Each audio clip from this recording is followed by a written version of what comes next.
"Someone please escort my husband out of this building." Celeste said it the way you'd ask for a glass of water to be refilled. 11 members of Houston's contract renewal committee sat at that long table, and not one of them moved. Because none of them knew yet which one of us was telling the truth. I had a USB drive in my left coat pocket, 14 months of her family's fingerprints on a flash drive in my right. I did not move. I did not raise my voice. The committee chair cleared his throat. He looked at Celeste. He looked at me. He looked at Celeste one more time. Then he said the 4 words that split that room clean open. "Mr. Hargrove, please proceed." Silence. "My name is Keon Hargrove. I am 43 years old. For 19 years, I poured foundations and read load-bearing walls in the 3rd Ward of Houston, one of the oldest black neighborhoods in this city. My father used to say a building only tells the truth about what is underneath it. You just have to know where to look. What I am about to tell you is the story of what happens when the person you built everything for decides to tear the walls down from the inside. Before we go further, if you have ever been underestimated by someone who needed you to stay small, hit like, subscribe to this channel, and drop your city and your local time in the comments. I want to know exactly where you are when this one finds you. The alarm on my phone went off at 4:47 every morning. Not 5, not 4:30. 4:47, because that was the time I discovered, at 19 years old on my first real job site, that the men who showed up before the foreman were the ones he trusted with the crane keys. I never changed it. By the time Celeste's alarm went off at 6:15, I had already made coffee, reviewed the day's inspection schedule, replied to 3 emails from subcontractors, and started the breakfast for our son Eli that I would leave warm under a plate for him to find when he woke up. Not because anyone asked me to, because the rhythm of caring for something quietly, before anyone else is watching, is the only rhythm I have ever fully understood. Hargrove Build Group had 41 employees by the time this story really begins. We had constructed affordable housing in Sunnyside, a community center in Acres Homes, and 3 commercial builds along Navigation Boulevard that earned us our first city contract of $3 million renovation of the 5th Ward Community Center, set for renewal that January. I was not the kind of man who appeared in press releases or gave speeches at groundbreakings. I drove a 2019 F-250 that still had concrete dust in the floor mats and could tell you the name and home neighborhood of every site supervisor on my payroll. Celeste had joined the company 4 years into our marriage as head of business development. She had an MBA from Prairie View A&M and a way of walking into rooms that made people sit up straighter. I am not saying that as criticism. I am saying it because it was true, and because in those early years I believed that what we each brought to this company was a kind of structural partnership, her presence and my substance, load-bearing together. What I did not see, and what I want to be honest with you about, was the moment those roles quietly stopped being equal. The first thing I noticed was a Thursday afternoon in late February, a cool gray Houston day, the kind where Buffalo Bayou smells like rain that hasn't arrived yet. I was going through procurement invoices on a trailer at our navigation site, eating a cold shrimp po' boy, when I found a charge for $14,800 from a company called Vertex Consulting Solutions. We had never used them. The invoice date fell on a Tuesday. We had been closed for President's Day. I stared at that invoice for a long time before setting it in a separate stack. It could have been a clerical error, a misrouted vendor charge, a duplicate entry. People who commit financial fraud count on reasonable people reaching first for reasonable explanations. That is the whole architecture of it. I reached for a reasonable explanation. Then, 3 weeks later, I found another one, $22,000. This time to a company called Foster Strategic Group. No deliverable attached. No report, no analysis, no output of any kind. Just an invoice with a routing number and a memo line that read, Q1 Advisory Services. I set it beside the first invoice.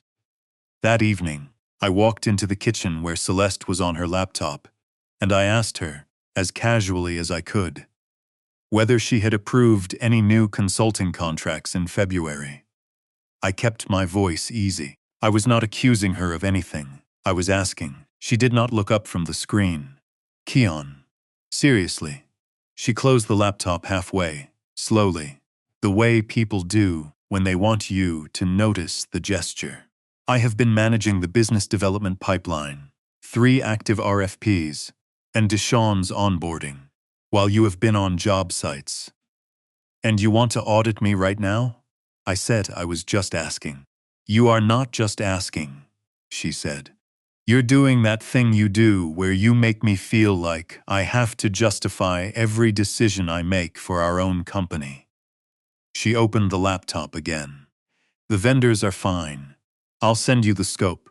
She never sent the scope. What she did in that moment, turning a legitimate financial question into evidence of my failure to trust her, is what relationship therapists call relational duplicity. Not an outright lie, but a rewiring of the conversation until the person asking the question becomes the one on trial. I have since learned the clinical name for it. At the time, I just felt the specific embarrassment of a man who has been made to feel small for reading his own books. I did not ask again. I started watching instead. 1 month earlier, on a Sunday afternoon in January, Gloria Foster had come to our house the way she often did, unannounced, carrying something warm. That Sunday it was a pound cake, still in the pan, and she set it on my kitchen counter and kissed Celeste on the cheek and asked about Eli's basketball season. Then she mentioned, almost as an afterthought, that her nephew Deshawn was looking for something more structured. He's a quick learner, she said. He just needs someone who won't count every mistake against him before he gets started. Celeste was already in the doorway, already smiling. You of all people know what it means to give a young black man a real shot in this industry, baby, she said to me. You of all people. She was not wrong about that. I had been given a chance at 23 years old by a contractor named James Okafor, who had not asked about my GPA or my connections. He asked if I could show up on time and keep my word. I had been trying to be James Okafor for other people ever since, so I said yes. Deshawn Foster started in procurement the following Monday. He was 26, with a Bluetooth speaker on his desk by Wednesday, and a way of looking past whoever was talking to him that I recognized immediately as someone who has never had to earn a room's attention. But I gave him the same shot James Okafor gave me. I walked him through our vendor list, introduced him to our 2 senior procurement officers, and explained the approval process. What I did not do was watch him closely enough.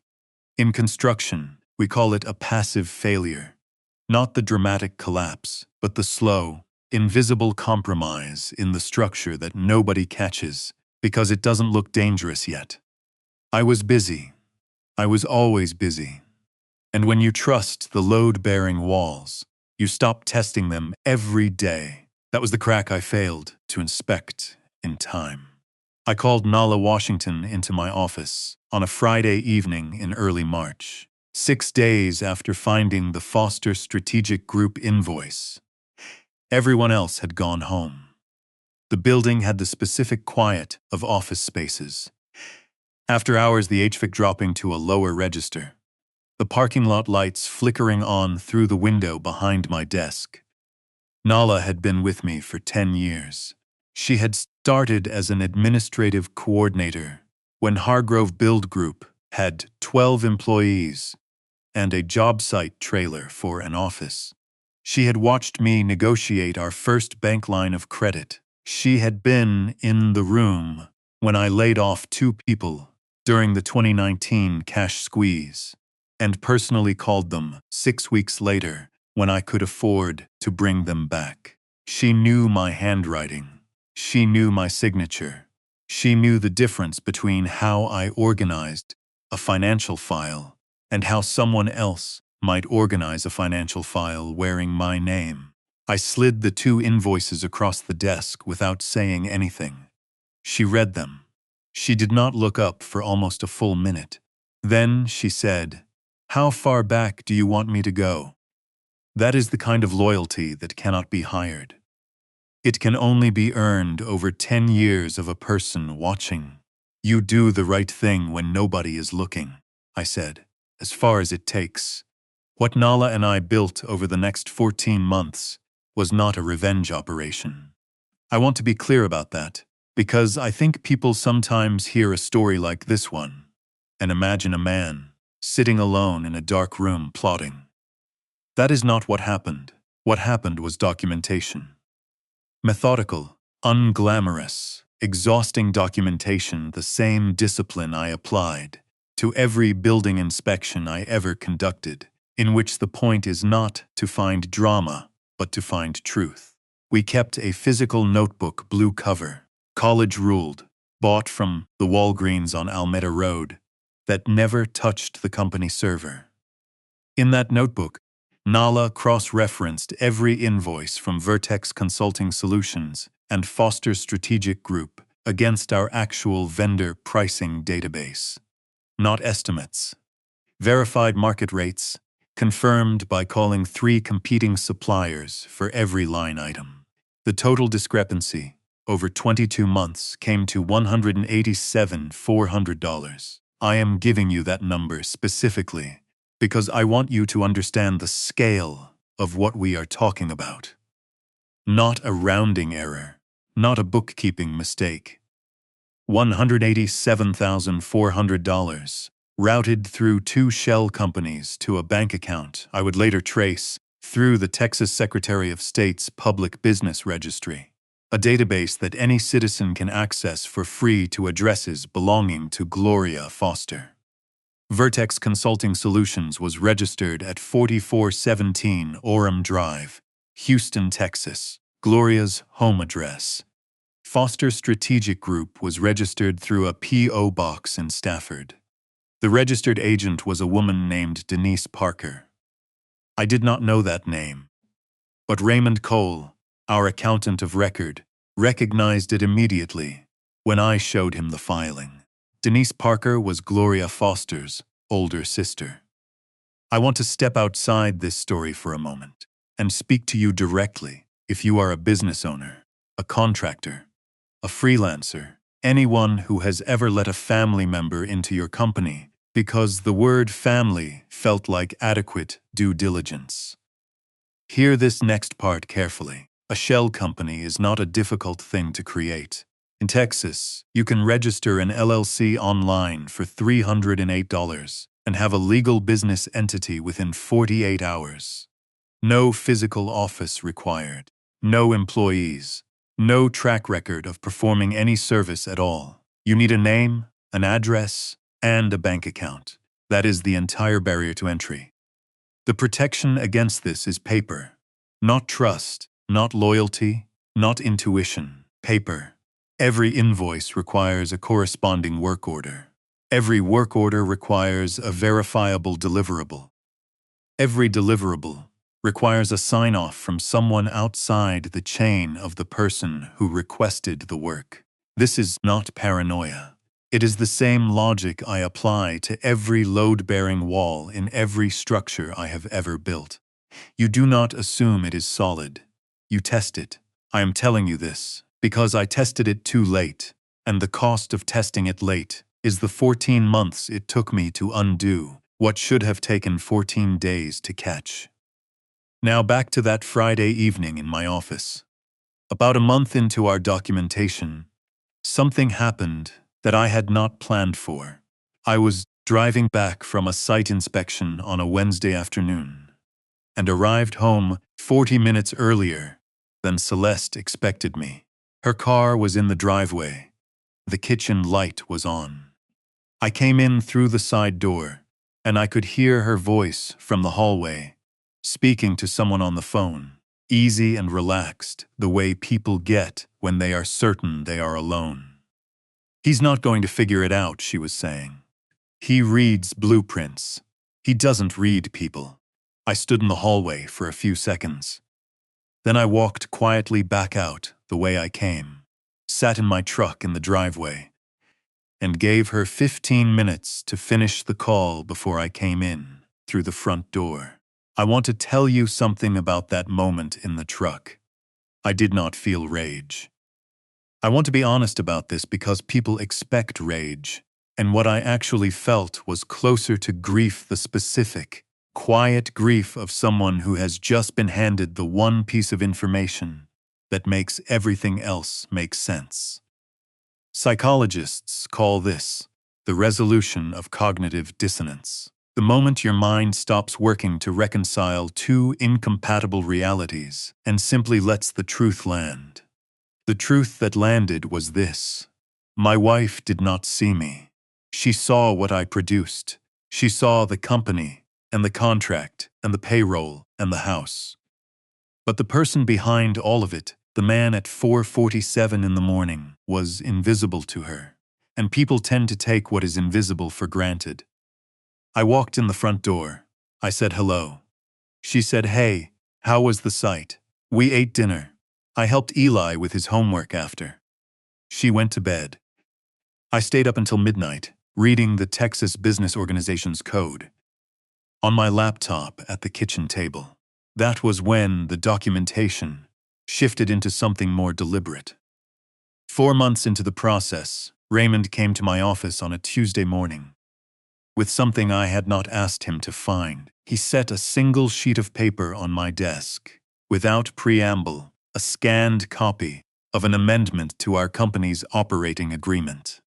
The amendment lowered the signature authorization threshold for expenditures under $25,000, eliminating the requirement for a second authorized signer on those transactions. My signature was at the bottom. I had never signed that document. I looked at Raymond. He looked at me. He said, "I've been here 7 years. I know how you sign your name." I thanked him and asked him to lock his copy in his personal desk. Then I went home that evening, waited until Celeste was out for a dinner meeting, and opened the second drawer of the filing cabinet in the home office we had shared for 11 years. Behind a folder of old tax returns, I found a rectangular stamp, approximately 3 inches long, bearing an exact reproduction of my signature in blue ink. I held it in my palm for a moment. I did not say anything. I set it back exactly where I found it, closed the drawer, went to the kitchen, and poured a glass of water. I stood at the counter and drank it slowly, watching the faucet drip. That glass of water is the moment I think about most, looking back.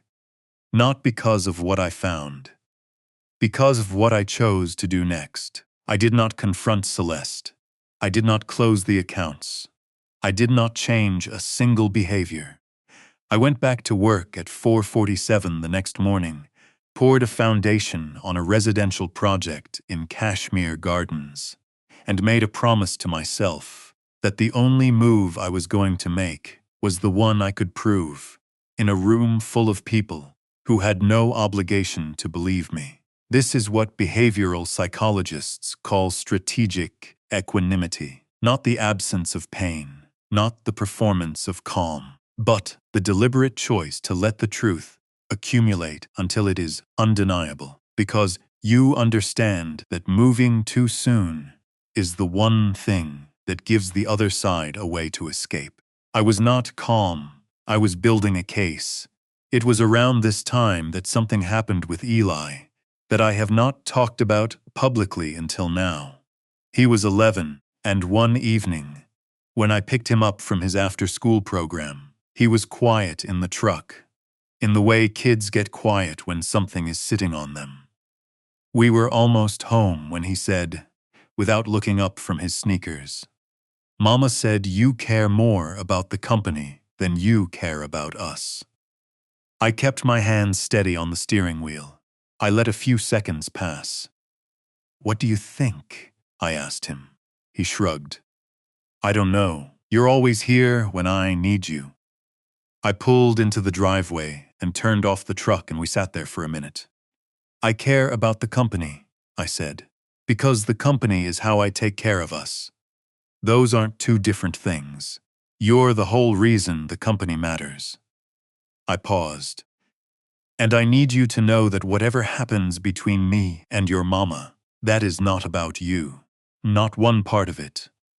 He nodded slowly. "I want to name what Celeste was doing in that moment, because I think it is important for you to be able to recognize it if you ever see it. Using a child's understanding of love as a pressure point, making a child feel like evidence of a parent's failure, is what family psychology calls parental alienation.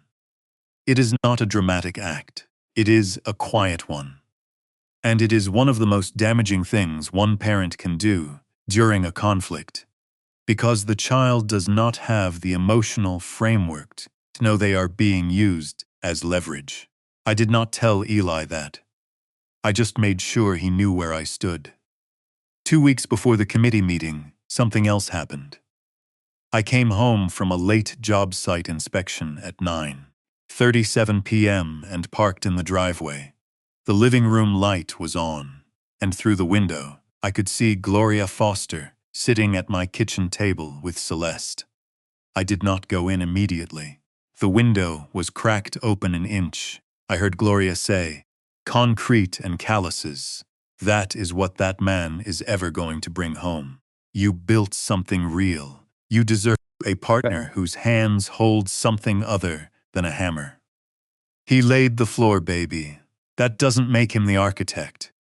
I stood very still in the driveway. I thought about my grandfather, who had purchased 30 acres of land in Conroe, Texas, in 1961. A black man buying land in Walker County in 1961, which was its own kind of architecture, built against pressures that Gloria Foster's Pearlborough roaches had never had to withstand. Then I walked around to the back door and came in the long way, so they had time to hear my footsteps. Gloria smoothed her blouse and said, "Keon, we were just talking about the committee meeting." I poured myself a glass of water and agreed that it was coming up quickly. "Now, before we get to what happened in that committee room, I need to ask you something directly." I had spent 14 months watching forged signatures and shell companies and deleted emails build themselves into a case that would have made most people put their fist through a wall. I had heard my wife say I wouldn't figure it out. I had heard her mother call me concrete and calluses. And I had watched her plant doubt in my son's mind about whether I loved him. If you had been in my position, would you have confronted her the night you found that rubber stamp? Or would you have kept your hand exactly where it was and waited for the moment the truth could speak loud enough to not need your voice behind it? Tell me in the comments, because the answer says something real about the kind of person you are. And I mean that with respect in both directions. The meeting was scheduled for 10 a.m. on a Wednesday in January. I arrived at Houston City Hall at 9:43. Not early enough to appear anxious. Early enough to know the room before the room knew I was there. Conference Room B, on the fourth floor seats. 22 people around a rectangular table with a projection screen at the far end and 3 windows overlooking Bagby Street. I had been in this room 4 times before contract reviews, budget presentations, and I knew the acoustics were better on the left side of the table. That is where I positioned Nala Washington, with her laptop, the USB drive, and the printed packet we had assembled over the preceding 2 weeks. I sat one seat to her right, not at the head of the table, not performing importance, just positioned with a clear sightline to the screen and to the door. Celeste arrived at 9:57 with Deshawn one step behind her and their attorney on her other side. She was wearing a cream-colored blazer over a burgundy blouse, her hair up in that particular style that takes an hour to look effortless. She saw me the moment she walked in. She stopped moving for exactly 2 seconds. Then she kept walking. Gloria Foster came in last, which I had not expected. She wore a deep navy church suit with a pearl brooch at the collar, and she took a seat at the far end of the table, with the composed stillness of a woman who has been in hard rooms before and learned to look like the calmest person in them. Committee Chair Aldridge Beaumont called the meeting to order at 10:02. He was a third-generation Houstonian with reading glasses at the end of his nose, and the measured voice of a man who has mediated a great many disagreements without ever appearing to take a side. Celeste spoke first. She had prepared well. I will give her that. She laid out the case for the company's leadership evolution, with the kind of smooth executive language that sounds like progress and feels like a door closing behind you.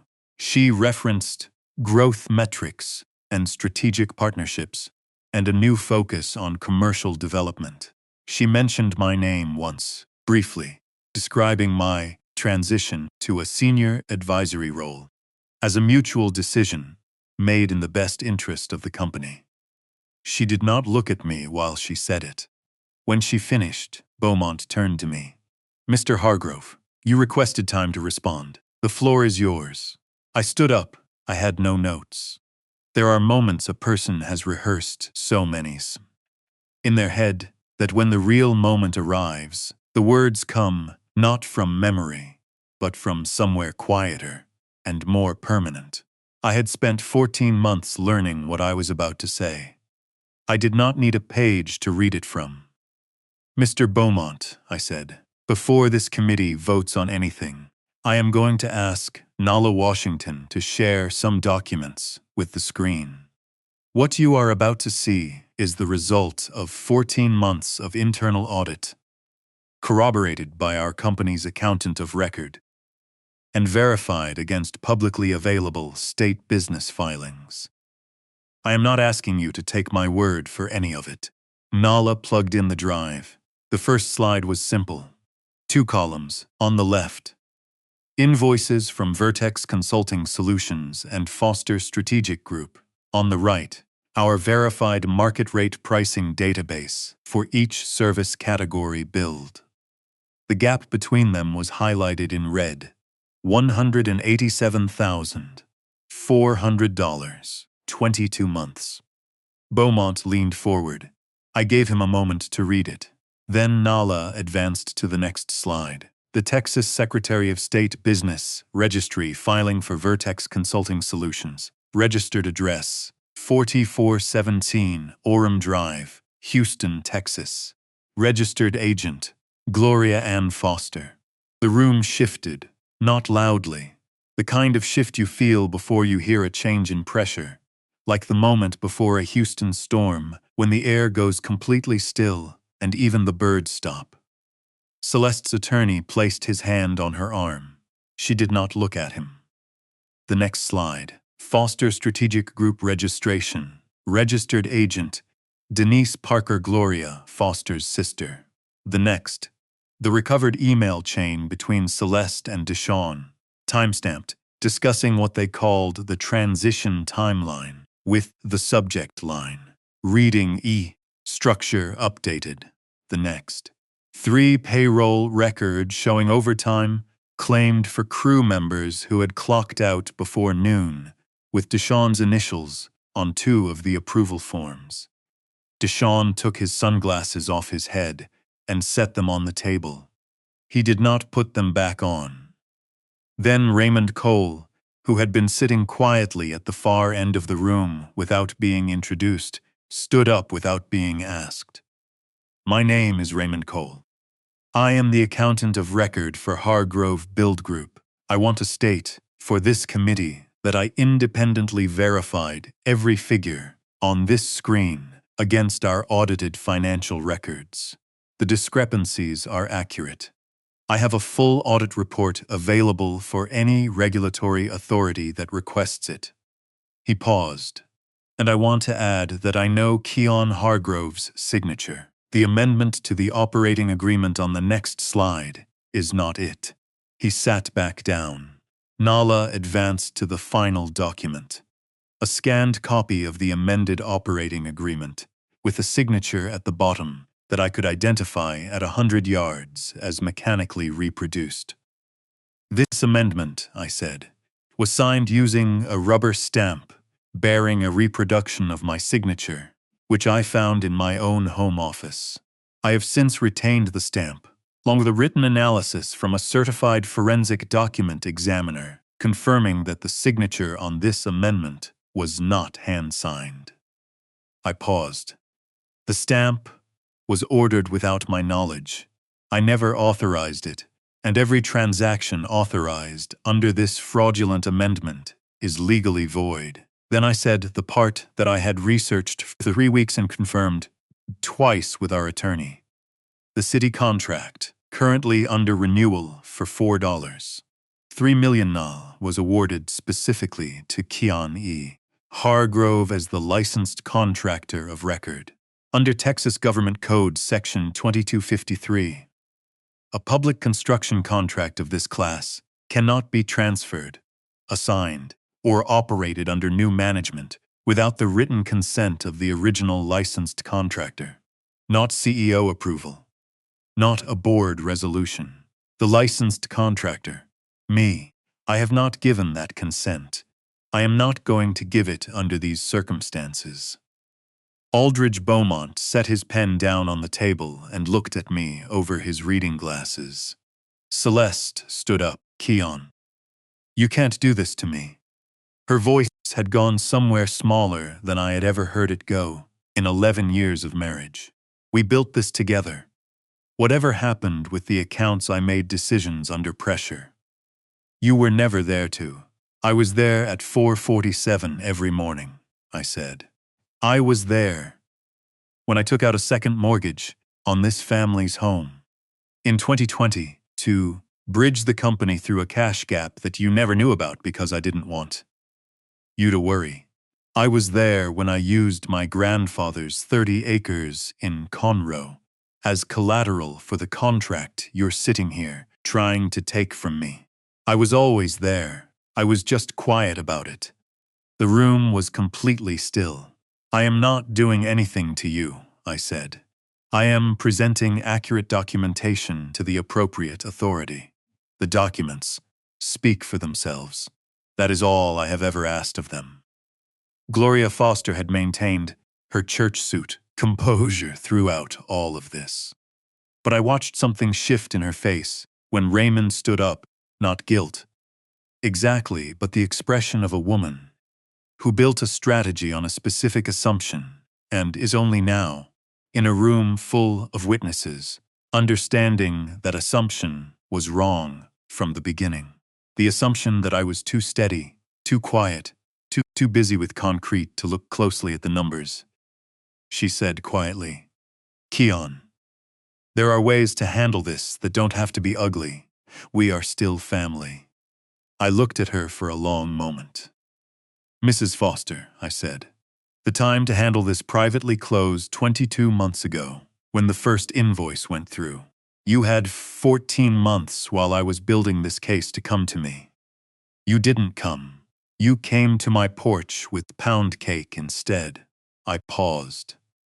"I have too much respect for what my grandfather built to let it go quietly. You should have accounted for that."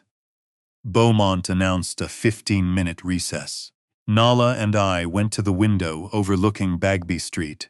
Below us, Houston went about its Wednesday delivery trucks and city buses, and a woman walking a dog so small it barely cleared the sidewalk, all of it moving at the unhurried pace of a city that has been through worse storms than this one, and expects to be through more. When the committee reconvened, Beaumont stated that the renewal vote would be tabled pending the city attorney's review of the submitted documentation and the contract authorization question. He thanked both parties for their presentations. He said it with the measured neutrality of a man who has already decided something and chosen not to announce it out loud. He did not have to. In the hallway afterward, Celeste found me at the elevator bank. Gloria and Deshawn and the attorney had already gone ahead. "You knew," Celeste said. "You knew for how long?" 14 months, I said. I watched that number move across her face. Not just the duration, what the duration meant. 14 months of Sunday mornings and school drop-offs and ordinary evenings. While she believed I didn't know. While she believed the quiet man, laying the floor, had no idea what was being constructed above his head. "Why didn't you just come to me when you first?" "Because I needed the truth to be undeniable," I said. "Not for Beaumont, for you.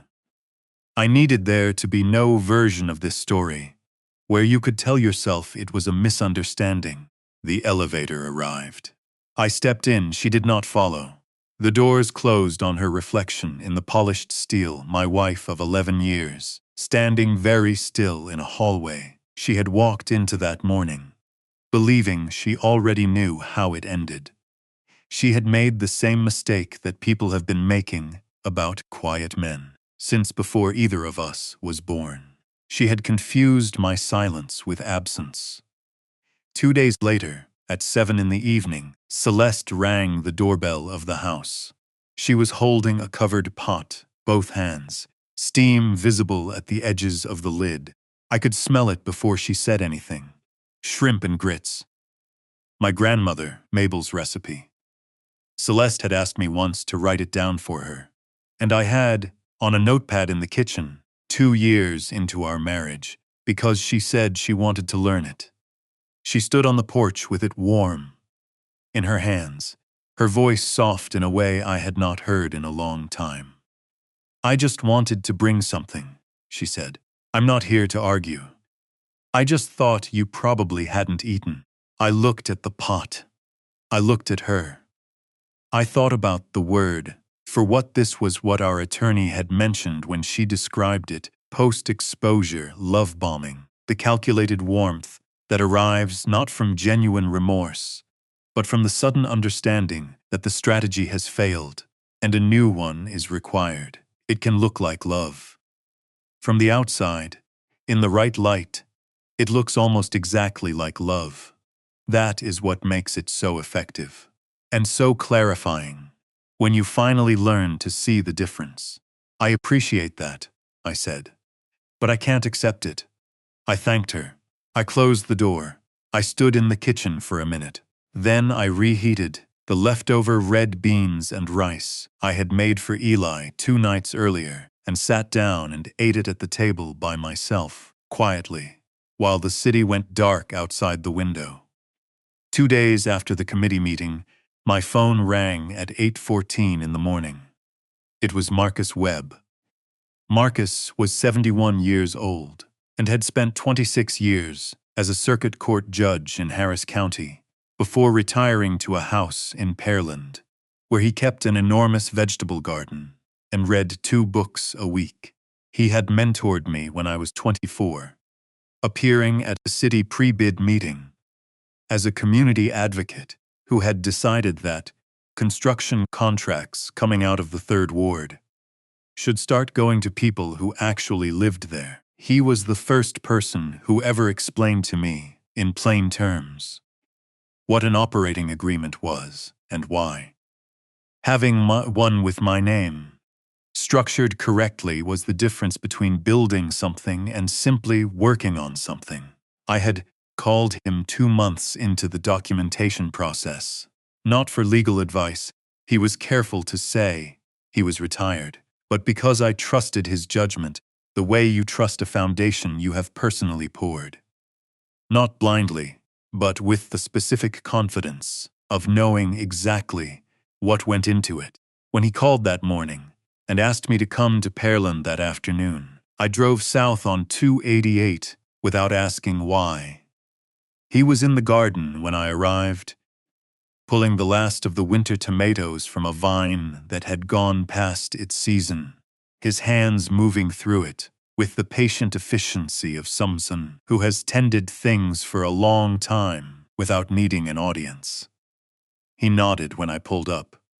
He finished the row before he stopped. Inside, he made coffee, set a slice of sweet potato pie in front of me, his late wife Adeline's recipe, which he still made every Sunday the way she always had. And then he went to his study and came back with a manila envelope that was not new. He set it on the table between us. "I have been keeping this for 7 years," he said. "I need you to read it before I tell you why." Inside the envelope was a handwritten letter, 6 pages, dated March 14, 2017, signed by a man named Clifford Ossie. Clifford Ossie was a building contractor from Beaumont, Texas. He and his business partner, a woman named Loretta Pemberton, had co-owned a construction company called Ossie Pemberton Development from 2008 until 2016, when a protracted legal dispute dissolved both the partnership and the company. In the letter, written in a careful, deliberate hand, Clifford described exactly what had happened to him. Loretta Pemberton's mother was Gloria Ann Foster. I read that sentence twice. Then I kept reading. Clifford described a pattern that began the same way ours had with a family member being placed inside the company's financial operations, in his case, Loretta's younger brother. He described invoices from entities he had never approved.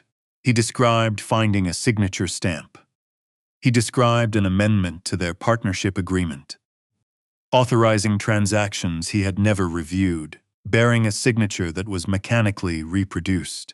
He described the way it ended, Loretta moving to dissolve the company, before he could mount a defense, leaving him with the debt structure and none of the assets. He had spent 3 years trying to recover what was taken, and eventually stopped, because the legal costs were consuming more than remained. He had written this letter, he explained in the final page, because he had heard through a contact that Gloria Foster's daughter was married to a contractor in Houston. He wanted someone who knew Marcus Webb to have the truth about this woman's pattern of behavior in case it was ever needed. He mailed it to Marcus because Marcus Webb was the only judge in Harris County. He trusted to do the right thing with it. Whenever the right thing became clear, he had never known if it would reach anyone who needed it. I set the letter down. The sweet potato pie was untouched in front of me. Marcus picked up his coffee cup and held it without drinking. "Clifford passed in 2021, he said. Prostate cancer. He died knowing he never got anything back." He paused. "I held on to that letter because I didn't have a reason to bring it forward until you called me 2 months ago. I sat with that for a while. There is a concept in behavioral psychology called intergenerational trauma transmission, the way unprocessed wounds and survival strategies move from one generation to the next, not through deliberate teaching, but through the modeling of behavior under threat. Gloria Foster had come up without resources, had clawed her way into security, and had learned somewhere along the way that controlling the financial structures around her family was the only insurance policy she had deployed that strategy in Beaumont in 2008, and it had worked. So she rebuilt it in Houston, in my company, because it was the only architecture she had ever learned for staying safe. I do not say this to excuse what she did, What she did was wrong and premeditated, and it had a victim, Clifford Ossie, who died in 2021, having never recovered what was taken from him. That is a real cost, borne by a real man. I will not minimize it, but I want to be honest about something else. I do not believe Celeste knew about Clifford Ossie. I do not believe she knew her mother had done this before. I think she was handed a blueprint by a woman she trusted completely, a woman who had raised her and sacrificed for her, and told her that protecting the family's position was what love looked like, and she followed the blueprint without reading the full history behind it. That does not release Celeste from the choices she made. She signed the emails. She brought Deshawn in, she made the calls, but it changes the shape of the story, for me, in ways that made it possible to understand her without having to carry hatred. I called our attorney from Marcus's driveway. I told her about the letter. She was quiet for a moment. Then she said, "You know the contract wasn't your only protection." I asked what she meant. "Your original operating agreement, the one you filed when you incorporated, not the amended version, gives you, as founding majority owner, a right of first refusal on any change of control. The amendment was designed specifically to work around that provision. But a forged document cannot supersede a valid original under Texas law. The original operating agreement is still the controlling document. Everything they built above it was built on air. I want to say that plainly, so you hear it. The foundation I had poured, in the very beginning, the founding document, filed correctly, with my name structured as majority owner, held. It held through 22 months of inflated invoices, and a forged amendment, and a scheme built by 2 generations of women who believed they were smarter than the man who laid the floor. It held because a foundation built correctly does not care how much weight is placed on it afterward. It simply holds. That is what my father meant, and his father before him, when they talked about building things that last. On the drive back from Pearland on 288, the Houston skyline building itself, slowly. On the horizon, I thought about Clifford Ossie, a man who wrote a letter in 2017 not knowing if it would ever matter, wanting only to leave a record of the truth. Somewhere it could be found, if someone needed it. He had never gotten justice.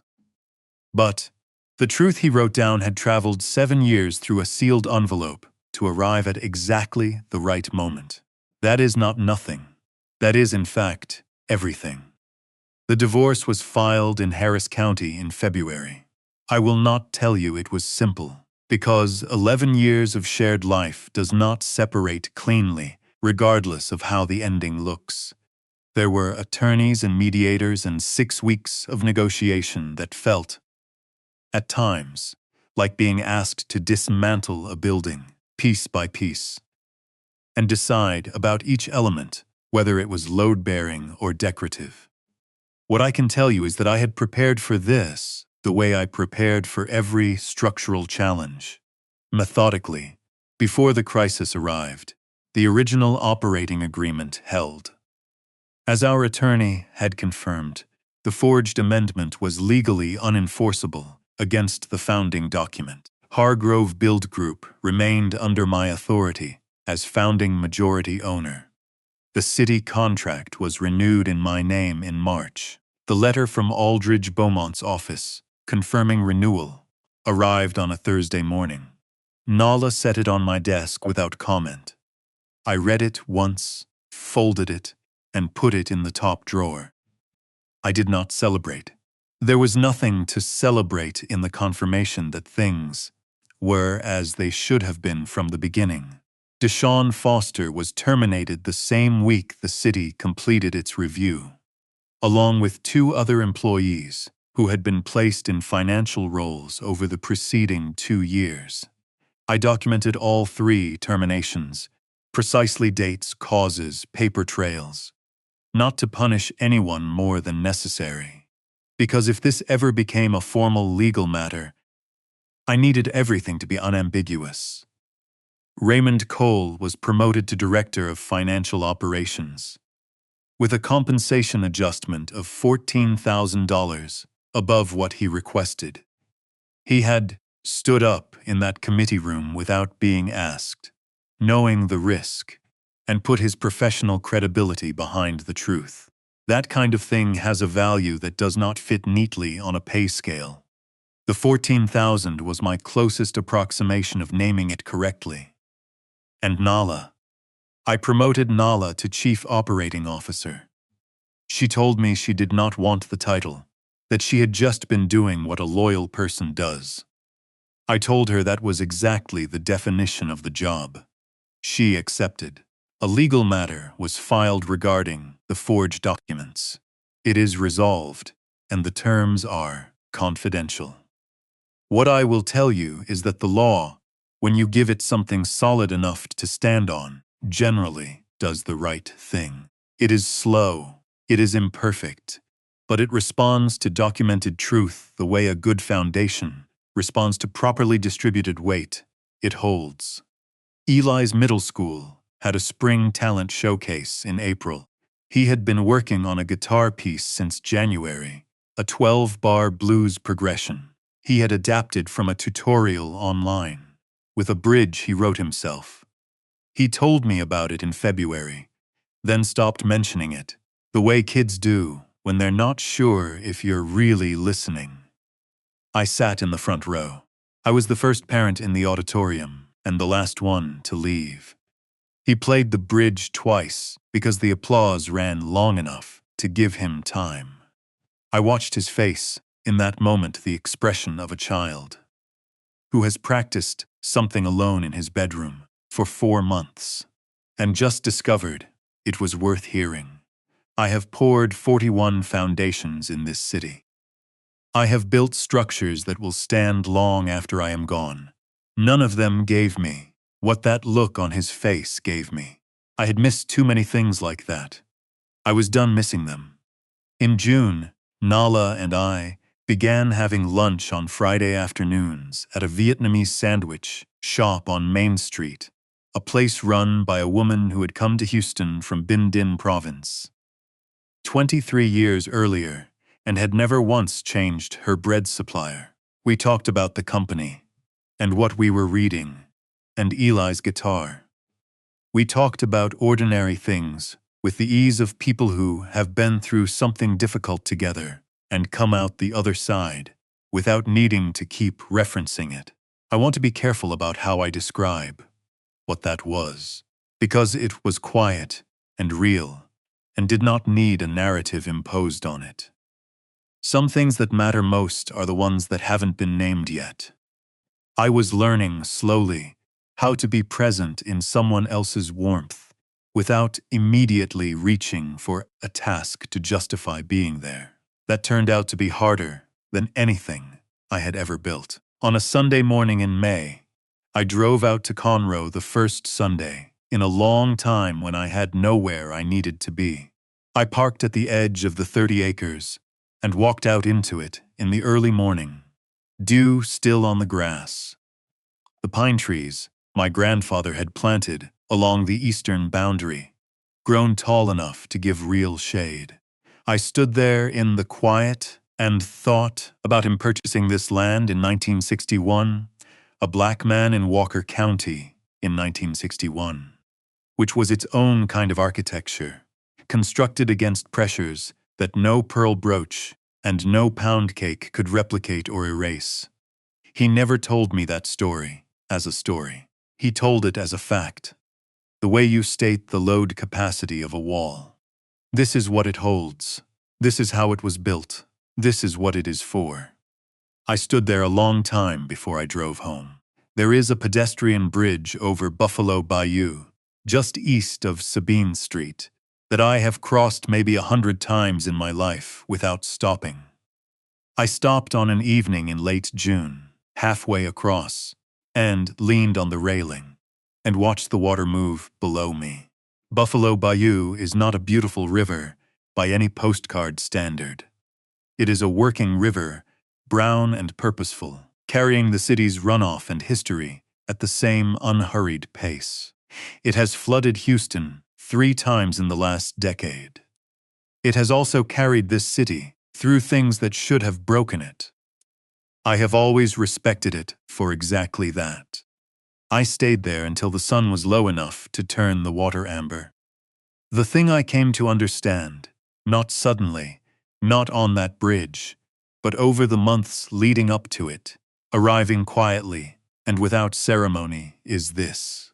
The deepest cost of what happened had nothing to do with money, nothing to do with the company or the contract or the 30 acres in Conroe. The deepest cost was the years I spent being invisible inside my own life, not because anyone forced me to, because I chose it.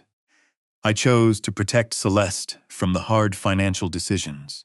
I chose to handle the mortgage alone, and the land alone, and the cash crunches, and the 447 mornings alone. I told myself it was strength. I told myself it was provision. But there is another word for it that I was not honest enough to use at the time. Fear. I was afraid that if the person I loved saw me struggling, she would see me as less. I was afraid that need in a man is read as weakness. So I built a version of myself that needed nothing from anyone. And I presented that version to my marriage every single day. And then I was confused when my wife gradually stopped being able to see me as a full person.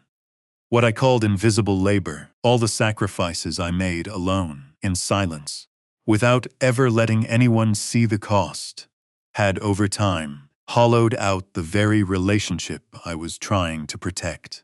Invisible labor fatigue is real, but the version I was carrying was self-imposed. I built the wall that kept the people I loved from seeing me clearly, and then I was surprised when they stopped trying to see. You cannot make yourself invisible for long enough, and then be surprised that people begin to act as though you are not there. I am not saying this to redistribute blame. What Celeste and her mother did was wrong and deliberate and had real consequences for real people. That is not softened by anything I am about to say. But I had spent so many years applying a smooth finish to every crack in my own foundation that I had made it easy for people to walk across me without understanding what they were walking on. Strategic equanimity saved my company. It is a real skill, but it is not a personality, and I had been treating it like one long before any of this happened. The difference between strategic silence, chosen deliberately in service of a clear outcome, and chronic invisibility, built out of fear of being truly seen, is the distance between strength and self-abandonment. I spent a long time calling one by the other name. What I am learning now, at 43, slowly, imperfectly, is how to let people see the floor before they walk across it.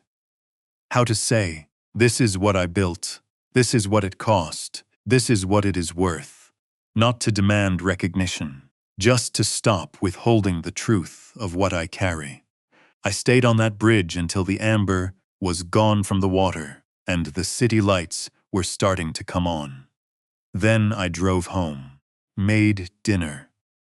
Eli sat across from me at the kitchen table and told me about a melody he was trying to finish something that had started in the bridge of the blues piece and kept going somewhere he hadn't mapped out yet. I turned the television off. I listened to the whole thing. That is not a dramatic ending. I know that. But I want to be honest with you. Most real endings are not dramatic. They are small and warm, and they happen at kitchen tables, while the food is still hot and the city is just outside the window, doing what cities do. That is the part that almost never makes the story.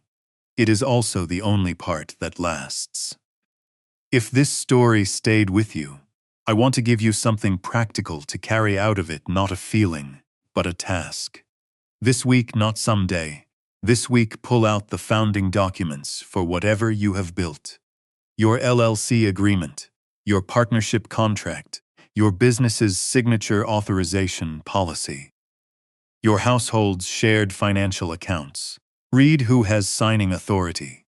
Read what can and cannot be changed without your explicit written consent. Read the foundation, not just the walls, standing on top of it, not because you are suspicious of anyone. Because self-respect begins with understanding exactly what belongs to you and exactly how it is protected. That knowledge belongs to you. It should not require a 14-month crisis to produce it. And if you are someone who has spent years protecting the people you love from seeing you struggle, I want to say this to you directly. The people who truly love you do not need you to be seamless. They need you to be present. Those are not the same thing. Learn the difference earlier than I did. I am telling you that as someone who paid for the lesson at considerable cost. One last thing. Clifford Osee wrote a letter in 2017 and mailed it to a retired judge in Pearland, Texas. He never knew if it would reach anyone who needed it. Because he believed that truth, placed on record, finds its way to where it belongs. He was right. If you know someone going through something like this quietly, alone, holding it together at 4:47 every morning, without letting anyone see the weight, share this story with them. That is the only ask I have. Production team. Story by Quinn Fun. Character development by Chris Nguyen. Adaptation by David Nguyen. Every financial and legal situation described in this story. Shell company registration. Forged signature authorization. Fraudulent operating agreement amendments. Unlawful contract transfer attempts reflects documented case patterns from real court records filed in Texas and across the United States. The names and identifying details have been changed to protect the privacy of those involved. What has not been changed is the lesson. The quietest man in the room is not always the one with the least to say. Sometimes he is the one who has already said everything that needed to be said in a document. On a drive in a fireproof box off Alameda Road, and is simply waiting for the right moment to let it speak.